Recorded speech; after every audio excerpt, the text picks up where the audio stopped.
Last week, as soon as the final exams got over, four of us friends headed for Goa with the kids for a much needed break.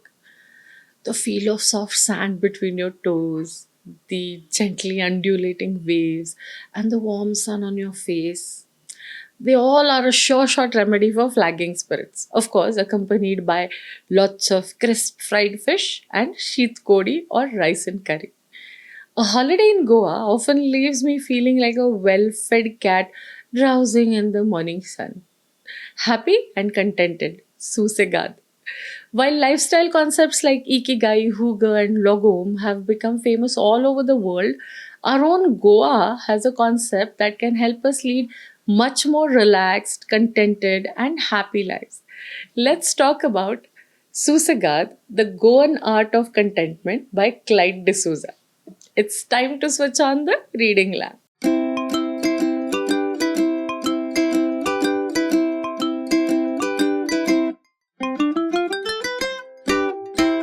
Hello, Masavri, and on this channel, I review books and talk about reading in general. Let's have a look at the details of today's book. Facts and Figures.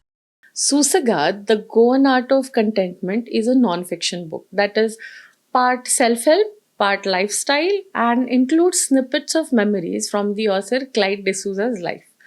It was published in 2021 by eBerry Press, which is an imprint of Penguin Random House. The book is 240 pages long, available in hardcover, Kindle, and audiobook formats. The link to buy the book is in the first pinned comment and in the description below. Now, the actual contents of the book. But as usual, no spoilers, no worries, just. The cover story. The book has 8 different chapters with titles like Sosagado, the story of Goa, Going Korpon, Being Goan, Viva Re Viva, the power of celebrations, ceremonies, and prayers, Kantar, music for a happy life, and so on.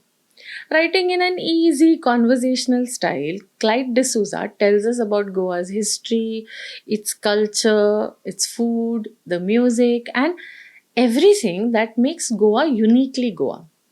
Quite often, the Goan habit of taking a nap in the afternoon is seen as a sign of laziness. But the author tells us how the hot and humid climate of Goa wears you down by late afternoon. So, when the sun is at its peak, shops will pull down their shutters, farmers and workers will put down their tools. Almost everyone will go home for lunch and a quick nap and return to work refreshed and full of energy. Being Susegad is not being lazy. It's about being happy in the moment. Clyde D'Souza gives us a mantra of 3 M's for being Susegad: meditative, mindful, moment. Being meditative does not mean only sitting down with your eyes closed and chanting a mantra.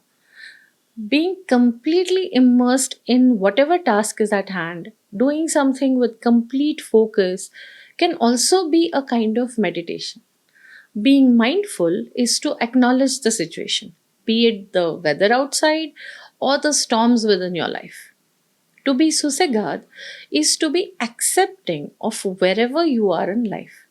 Even if there is a problem, as there are bound to be in everyone's lives at one time or another, the Goan way is to say, Sogle Susegad, everything's content, or all is well. The third M is to live in the moment. That is easier said than done because our mind keeps pulling up bad memories from the past and worrying about imaginary problems in the future. But it's important to let go of both the past and the future and savor the present moment. The Susegad way is to live as per the season and the time of the day, like the Goans do. Every chapter has an interview with a prominent Goan, like singer musician Remo Fernandez, painter and sculptor Subodh Kerkar, fado singer Sonia Shirsat, and so on. Each one of them talks about what it means to be Goan and what being Susegad means to them. Every chapter also has a lovely short story that brings out some aspect of Goan culture or being Susegad. There are illustrations and photos of the things Clyde D'Souza talks about. There are simple recipes for popular Goan foods and drink. For a book that is just 240 pages long, it's remarkably rich in content.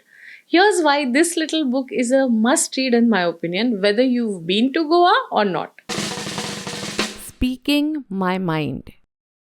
I had originally intended to read this book in Goa itself, like I did with Amitav Ghosh's The Hungry Tide at Sundarban. The link to that episode is up there right now if you are interested. But in Goa, I ended up being Susegad rather than reading about being Susegad.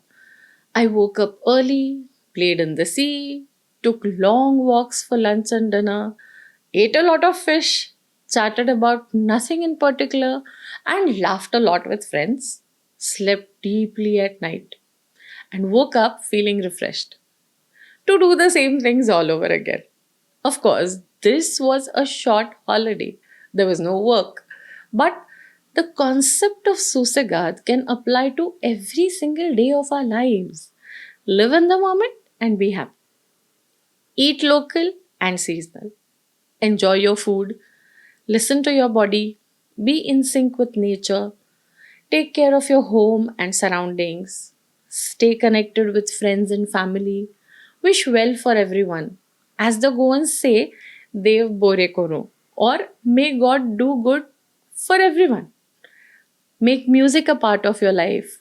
Spend some quiet time every day, whether in prayer or simple contemplation. Practice gratitude. If you think about it, most of the things you read in the book are common sense and what our mothers and grandmothers have been telling us for ages. The beauty of this little book is that it puts everything into one place. The stories, the author's personal experiences, anecdotes, the inputs from eminent Goans who are Susegad in their lives. All of these things make this one potent capsule of easy to follow lifestyle concepts. There are so many tidbits about Goa that I enjoyed reading. Have you ever wondered why so many houses in Goa are so brightly colored? Apparently, the Portuguese had passed a law that only churches and chapels could be and should be painted white. Therefore, people painted their houses with bright colors. I grew up in Belgaum, Karnataka, and even as a girl, I often ended my sentences with man, as did a lot of my friends. Like, why do we have so much homework, man? No, man. Yes, man. I dropped the habit much later after leaving Belgaum. When I read this book, I realized that it was a Goan trait which had merged into our vocabulary, probably because of the large Goan diaspora in Belgaum. Clyde D'Souza's writing style perfectly matches the subject matter. It's chatty and easygoing. It feels like you are relaxing on a friend's porch on a warm, sunny afternoon, chatting about life with a light breeze cooling you off as you sip a glass of lemonade. Or Kaju Feni if you wish. The book also has one of the best designed covers I've ever seen. It might have been designed by Clyde D'Souza himself because he's a creative director who has worked in TV, digital, and print media. He usually posts his doodles marked as Kaleidoscope on his Insta handle, Clyde D'Souza author. The Japanese gave us Ikigai, which is about finding life's purpose. The Dutch gave Hygge, which is about bringing coziness to your life. The Swedish gave us Lagom, which means just right and is about finding balance and moderation. I think it's time to learn more about a concept that seems to be working beautifully for people much closer to our homes than any of these countries.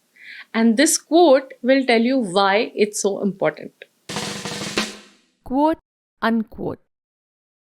There are many of us who feel that life is passing us by too quickly. We may have a lot materially, but something seems to be lacking. Something is holding us back from being happy, relaxed, and content. And of course, constant euphoria doesn't exist.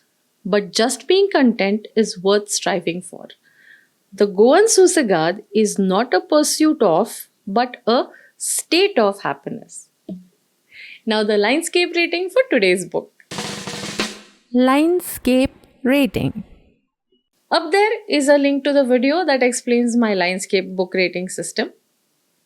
Today, the different parameters get points from 7 to 9.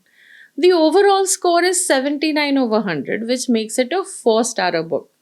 Now it's time to put my thoughts. In a nutshell, Susegad is a non-fiction book written by Clyde D'Souza. It brings us the Goan art of contentment.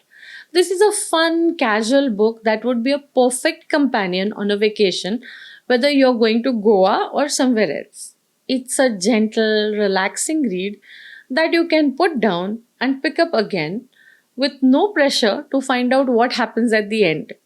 When you return home, you can implement as many of its suggestions as you can and continue to reap the benefits of your relaxing vacation. I happily recommend reading the short 4-star book. Do visit the Reading Lamp every Friday for a fresh book review. If you liked this episode, please give me a thumbs up, hit the subscribe button and the notification bell icon. And please share with your friends and family. The more, the merrier. This is Asavri signing off for now. Until the next time, have fun under the reading lamp. Switch on, read on. And as the Goans say, Dev Bore Koro.